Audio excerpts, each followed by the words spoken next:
ભક્તો લોકો જે ગરીબ રહે છે, હું એવું માનું છું ભક્તો, કોઈનું પ્રારબ્ધ એવું હશે 2-5%. હું તો કહું પ્રારબ્ધમાં નહીં હોય તો આવશે. ભગવાન ઉપર ભરોસો રાખજો, માથા પછાડીને મહેનત કરો અને નીતિ કદી નહીં છોડો.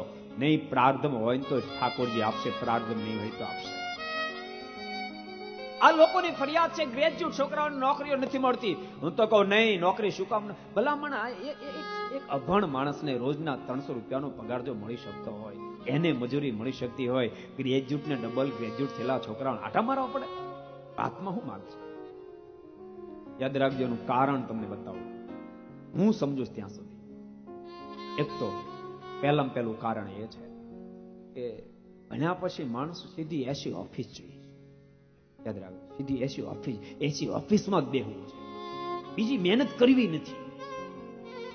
યાદ રાખજો, જેટલા ઊંચાઈ ગયા છે એ તમામ માથા પછાડીને મહેનતો કરી છે, ત્યારે ઊંચાઈ ઉપર ગયા છે. અમે ધનજી બાપાની ઘેર રસોઈ કરવા ગયા હતા સુરત મહોત્સવમાં, કારણ કે યજમાન મુખ્ય હતા. એટલે ત્યારે સૌજીભાઈ જે વાત કરી કે સ્વામી, અમે જયારે અહીંયા પહેલી વાર આવ્યા ને ત્યારે બાપા ટ્રકમાં આવ્યા હતા અને એ ગાય લેતા આવ્યા હતા.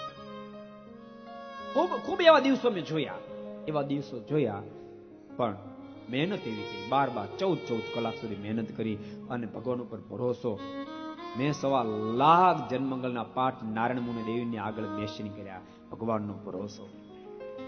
અને મારા કંપનીમાં, ફેક્ટરીમાં કામ કરનાર નાનો માણસ હોય ને તો પણ એનું મેં અનુસંધાન રાખ્યું, જેને કારણે આજ 1 વર્ષમાં 5,000 કરોડનું ટર્નઓવર છે. 5,000 કરોડનું ટર્નઓવર છે.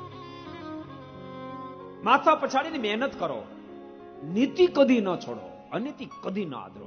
અનીતિમાં તમને તાજેતર રૂપિયાવાળા થયો એવું દેખાશે તાજેતરમાં, પણ સ્વામી વાતમાં લખ્યું એ છાજાના છોડ જેવી સંપત્તિ. કેવી છે? છાજાના છોડ જેવી. એ લાંબો સમય ટકશે નહીં, તમને સુખ લેવાય નહીં. માટે મહેનત કરો, નીતિ રાખો, પરમાત્મા પર ભરોસો રાખો.